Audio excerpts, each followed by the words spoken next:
two different options. I call this the $20,400 choice.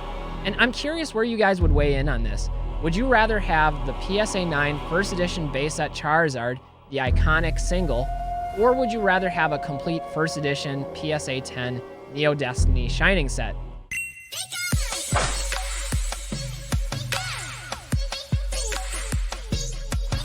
Hey everybody, what's up from Pokemon Classics, reminding you that the classics never go out of style.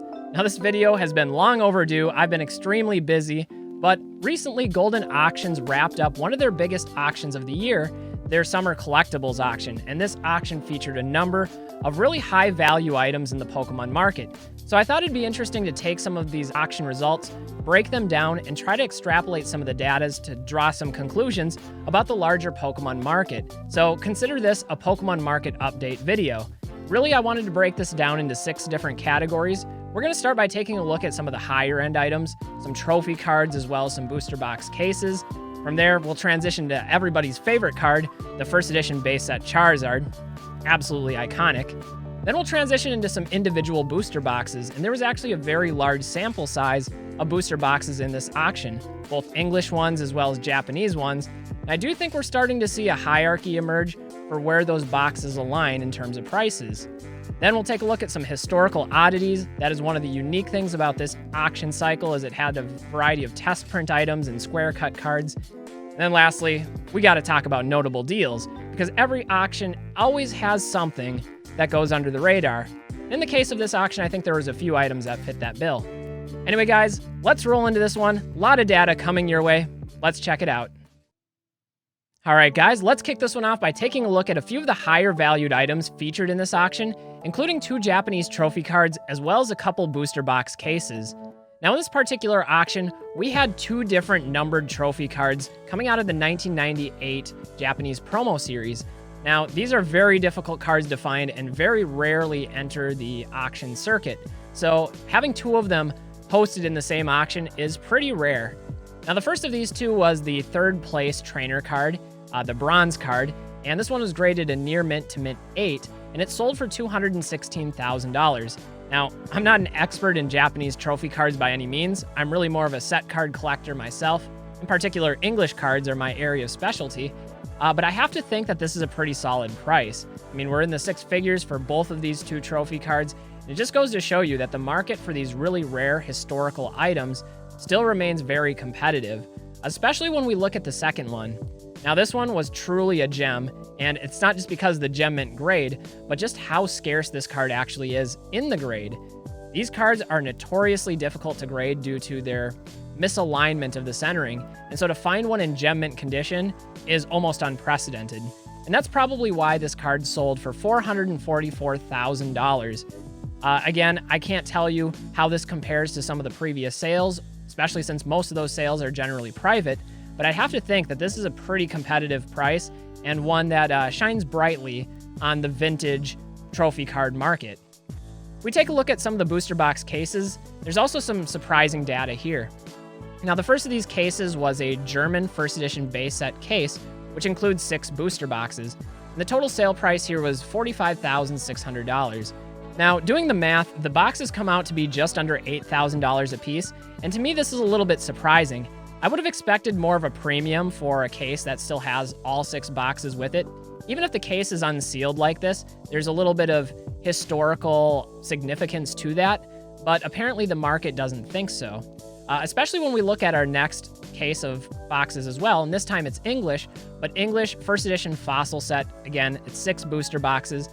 We'll see this a little bit later in the video, but the individual fossil booster box actually sells for a bit over $10,000. So this is one of those situations where the total case sells for less than the sum of all of its parts, which is a weird non-optimization that we typically don't see in the Pokemon market. Next, let's talk about the first edition base set Charizard. This is one of the most, if not the most iconic Pokemon card ever created, and so it's no surprise that this card regularly comes up for sale on a number of different auction sites. It's a card I enjoy tracking, and we did have one PSA 9 copy that went up for sale in the most recent Goldin auction. Now, this card sold for $20,401, which is pretty in line with what we've seen from prices recently. There's perhaps some that have gone for a little bit more, some that have gone for a little bit less, but not a lot of surprises there. This does present an interesting data point, though, when we take a look at something entirely different. One of the other lots that I was tracking is an entire first edition complete Neo Destiny Shining set in PSA 10 condition. That's all 8 cards, first edition for all of them, Neo Destiny, one of my personal favorite sets, and this set sold for $20,400. So in this case, we have 2 different options. I call this the $20,400 choice. And I'm curious where you guys would weigh in on this. Would you rather have the PSA 9 first edition base set Charizard, the iconic single, or would you rather have a complete first edition PSA 10 Neo Destiny Shining set? For me personally, these are 2 items that I value immensely. I do have both of them in my collection. So I'm pretty torn on this one. If I had the choice between one or the other, which one I would lean towards. I actually want to make a follow-up video to this in maybe 6 months, perhaps a year further down the road, and compare those prices once more and see if there's any growth or any decrease in value between the two, and just see where that path diverges, if it diverges at all. But anyway, you guys will have to let me know which one you would take down in the comments below. Now, the more significant story for first edition base set Charizard involves CGC. And if you've watched my channel for a while, you know I've been critical of CGC in the past due to their change in grading scale as well as their new label. And I have to admit, I do think their new label looks better. I just prefer the black over the traditional blue. But what I don't like is the volatility that the sudden saturation of 10s has introduced to the market. For those of you that lack the context, when CGC implemented this new grading system, they issued a grade upgrade for any existing 9.5s to be upgraded to CGC 10s. And the market doesn't seem to know how to value those 10s. In the past, it might have referenced PSA 10 prices or perhaps BGS 10 prices, but it's a very different ball game for CGC, and we're seeing that bear out with some of these numbers that we'll look at in a moment. I think what it really comes down to is the sudden saturation, whereas most grading companies that have had a standard that they've used consistently or have tried to use consistently, we've seen a slow drip of 10s entering the market over time. But in CGC's case, with all those free grade upgrades, it was an instant floodgate opening with a lot of 10s saturating the market all at once. And that's going to make a big difference on what happens to those prices. So there was a CGC first edition base set Charizard in this auction. It actually sold for $66,000, which is actually a phenomenal price, especially if you consider like a PSA 9 equivalent. We just looked at one for $20,000. So this is decidedly more than that. But when we scale back a little bit and take a look at what prices have been doing, it's been a steady decline down, and not just steady, but a rapid decline down, starting with one on PWCC that sold for $168,000. Maybe it was shill bid, maybe it wasn't paid for. I'm not exactly sure, but that price seems outlandish. And the only thing I can think of is it was one of the first ones to market, and people were perhaps using PSA 10s as a comp when deciding how much to bid on it, unless, of course, it was shilled. Then we saw on eBay, Probstein sold one for $76,300. That's still noticeably more than this auction, which was $10,000 less at just $66,000. I do expect those prices to further decline as more 10s enter the market, or as people decide to start optimizing their existing PSA 9s, or perhaps their BGS 9 or 9.5s, looking for those regrade opportunities and then flipping with the CGC 10. So I'm not exactly sure how this is all going to play out. Eventually the market will have to stabilize though, and that's what markets do. They are self-correcting, so we'll have to see where that goes. One thing that I wanted to point out though is finding a couple data points of where the 9.5s were selling before the grade upgrade. We've got 2 here that I found in this year that sold for $32,400 and $27,600. So in some cases, this could have been an easy $40,000 or $30,000 simply from sending it back into CGC. That's why I was against that in the first place.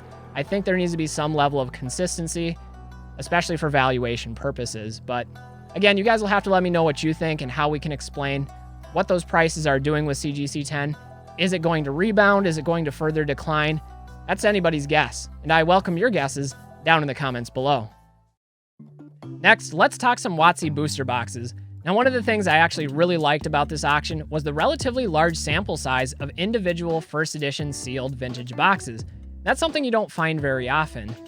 I also think it's interesting that we're seeing the emergence of a very clear hierarchy in terms of value for each set. It goes a little something like this, at least in my observations. Fossil down at the bottom, followed shortly thereafter by the Jungle set, then Gym Heroes, then Team Rocket. A lot of heavy hitters in the Team Rocket set. And then finally, Gym Challenge wrapping it up for that first generation of Pokemon. To me, this makes a lot of sense, at least in terms of availability, because we saw a lot higher production quantities in some of those earlier sets than some of the later sets. And of course, Team Rocket is a bit of an outlier there, does have a lot of supply, but there's also some very big cards in that set, including Dark Blastoise, Dark Charizard, it has the Dark Dragonite, and even the Dark Raichu is one that's very desired by collectors. So I think we'll take a look at some of the individual prices that these boxes had. Again, it was a pretty large sample size here, which is always good to see. In terms of first edition Jungle, we had one box sell for $10,800. A lot of these boxes had stickers on them, and I'm assuming that affected some of the value of them. It does seem to be a bit of a premium on most that didn't have stickers, like the second Jungle box that sold for just a little bit more, not a significant amount, but $11,100 for the second Jungle box. In terms of Fossil, which is demonstrably the lower end of the Wizards of the Coast first edition boxes, we had one for $10,210, and then, not surprisingly, there's some consistency here. Another box with a sticker on it selling for the exact same price at $10,210. $10,000 does seem to be the floor for a lot of these boxes. I haven't really seen many dip below that. I do think it's a long-term hold, at least for me, on a lot of these boxes because, well, you can open them, you can save them, you can display them. There's a lot of utility there. Getting over to Team Rocket, we had a box sell for $12,420, which is a pretty solid price. Again, Team Rocket, one of the more common ones to find out there, but also one of the more fun boxes to open. At least, I think so. The second box that didn't have the sticker sold for a bit more, bit of a premium here, for $13,201. In terms of Gym Heroes, there was a lot of Gym Heroes in this set, with the first Gym Heroes box selling for $10,920. This I found a little bit interesting because this one actually sold for less than a comparable box that has a big ugly sticker on it. That one sold for $11,400. So in this case, it was a little bit nonsensical to me that the one would sell for more than the other, but part of that might be timing as well. Which one ended first, which one ended second, who was all bidding. And there was a third one here, so maybe competition was divided. This last one sold for $11,820. My favorite set, though, Gym Challenge, at least my favorite of these sets, sold for $12,600 for the first box. Second box, doing a little bit better, whole $1,000 difference, and very similar condition here, I would say, on the two boxes. This one sold for $13,620. So, English booster box market, I don't know what you guys are thinking. Have we hit the floor? Are we going up from here? Are we still going down? Personally, I think I'm optimistic on booster boxes. Moving on to the Japanese boxes, there are a couple things to note with Japanese boxes. They do have more packs. They come with 60 packs rather than the 36 you would get in English. And we'll just rattle through some prices here quickly. Again, I don't collect Japanese. I don't really know what the price history is of all of these.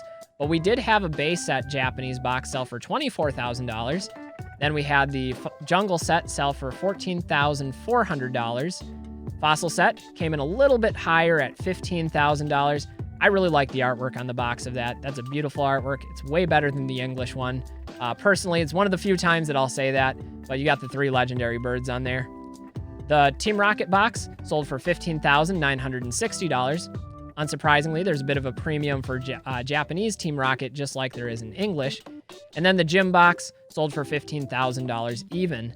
So there's the Japanese market. A little bit lower than the English counterpart when you divide it out by a pack basis, but also the English ones were first edition.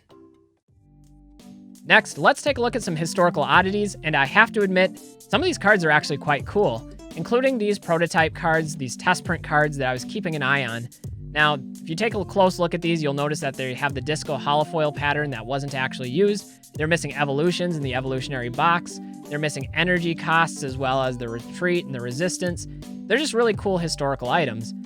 Now, I do know that these cards were originally cut from a sheet, and to me that devalues them at least a little bit. I am more of a preservationist when it comes to historical items. That's just my personal opinion. But nevertheless, I'm not going to pretend like these aren't really cool. I think these are awesome.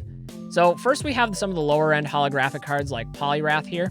which sold for $4,800, and that seems to be typical of some of the others that sold in that 5K range, and I think that's a pretty impressive price considering what this card is and the grade. It's only an 8, but where are you going to find one like it?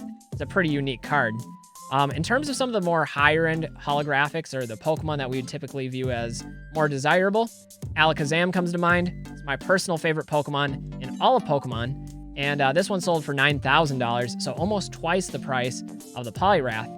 We also had a couple of the big 3 included in the auction, such as this Venusaur, and this one I thought was a bit underpriced. Usually the big 3 command a much larger premium over the other cards in the set, but the Venusaur only sold for $13,499. However, if we're thinking the big granddaddy of them all, the Charizard did really well, selling for $113,880. Again, you guys will have to let me know what you think about that, but to me this makes sense with all the Charizard collectors out there and just how iconic this Charizard is, that anybody that's looking for that base set Charizard artwork in their collection, this is probably one they're going to want to pick up. So likely a lot of competition here.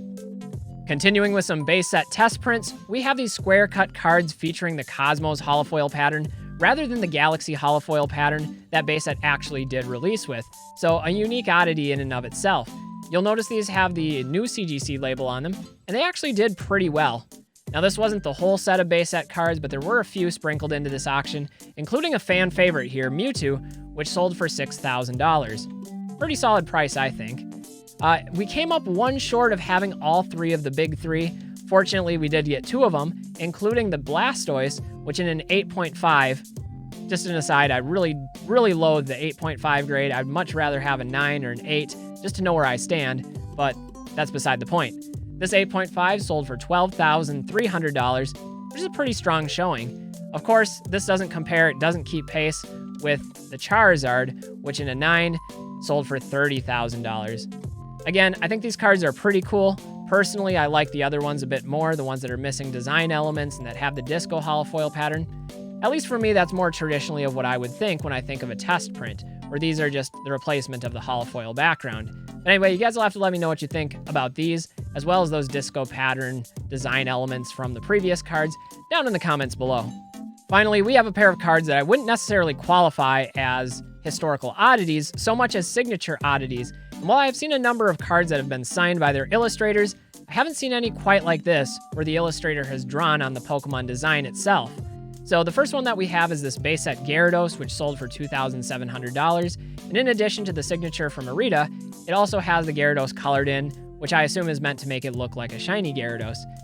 Probably not for me, and I wouldn't recommend drawing on all over your cards. If it's an artist doing it, that's a little bit different. I could see that. Unfortunately, I'm not really sure which of the cases it is here. I can only assume that it was done by the artist. The other one is a Charizard, and this is pretty fascinating because this is a first edition base set Charizard. It is authentic, but once again, the character design, the Charizard itself, has been colored over with what appears to be a Sharpie, and this one also has the autograph on it. So, kind of a surprisingly low price here at $12,600. You think about a first edition Charizard card, those are few and far between to find anyway, regardless of condition, and especially when you add that signature to it. I don't know. Is this underpriced? Is it overpriced? Is it something that you would have interested in? Personally, I'd rather just have the signature, but that's just me. All right, guys, let's wrap this one up by taking a look at some of the steals and deals of this Goldin auction. Now, the first one that was on my radar was this legendary collection of all PSA graded cards. Now, this is actually a very big lot. There's 220 cards here because the legendary collection is a 110 card set, and this is actually both sets. It's a master set. It has all of the regular cards as well as all of the reverse holos. If you know anything about legendary collection, it has the best reverse holos out of any set ever released. That firework pattern, it just pops. And this whole set sold for $13,574. Now, there were quite a few high grades in this set, and a lot of potential for individual resale if somebody wanted to go through the work and piece it out one card at a time. And that's one of the reasons why I thought this was such a good value. But also, coming across some of these cards and buying them individually would be a very difficult undertaking. So even if you're a completionist and you're a set collector, just being able to buy it all in one fell swoop does have a convenience to it. And at this price, pretty good entry price for a 220 card graded set. The other one that caught my attention is on the Japanese side of things. Now, this was a lot that had all raw cards, and they were all Japanese vintage cards. The description listed 2,100 plus holographic cards. That is a ton of cards. Whether you're looking at starting a business and selling individual cards, or building out some binders, or maybe you're looking to grade some of these cards, maybe they're gradable. The condition listed in the description said they were excellent to near mint with some better. Take that for what you will. But one of the things I found interesting about this is I remember seeing this listing a few months earlier. And in that earlier listing, it sold for almost double this price. It was in the $20,000 range. I'll have to look it up and put it up on the screen here. But that's a really big dip in a short period of time. Now, maybe that's because the original listing was unpaid. Maybe the condition was the issue and it didn't live up to what the condition originally stated. I'm not really sure. But if we take this lot and we break it up on a card-by-card basis, at $10,800, to break even would be about $5 per card. And there are definitely some cards here that would sell for significantly more than that, even in raw played condition. So I think whoever scored this lot is going to be able to make some money and simply build out a collection really quickly and really thoroughly if they've picked up 2,000 plus cards. So this is another one that I thought was a great deal for whoever the buyer was. Anyway, guys, that's going to wrap it up for this one. I hope you didn't mind my rambling through a number of different topics, but this really was a large and comprehensive auction covering a number of different products. And I do like to occasionally go through and make some commentary and some observations about the market trajectory, and I think this was a good auction for that purpose. We saw some trophy cards in this auction, some booster box cases, a situation with first edition Charizards and CGC, and maybe that's a topic for a whole nother video, is how is CGC 10 going to play out here in the future, the immediate future, but also the long-term future. We took a look at some of the different WOTC boxes in English and Japanese, and I do think we're seeing some trends with boxes, and it's my personal opinion that those boxes might be a good hold moving forward. I don't know, just speculative on my part. Some historical items, and then, of course, some notable deals. Anyway, guys, that's going to wrap it up here. I'm Pokemon Classics, reminding you that the classics never go out of style. Keep your eyes at the market, keep collecting, and don't forget to enjoy this. This is supposed to be fun. I know I have fun each and every time I make one of these videos, whenever I get to talk to any of you out there about a passion. And that passion is Pokemon collecting. We'll see y'all with the next video. Till then, stay well.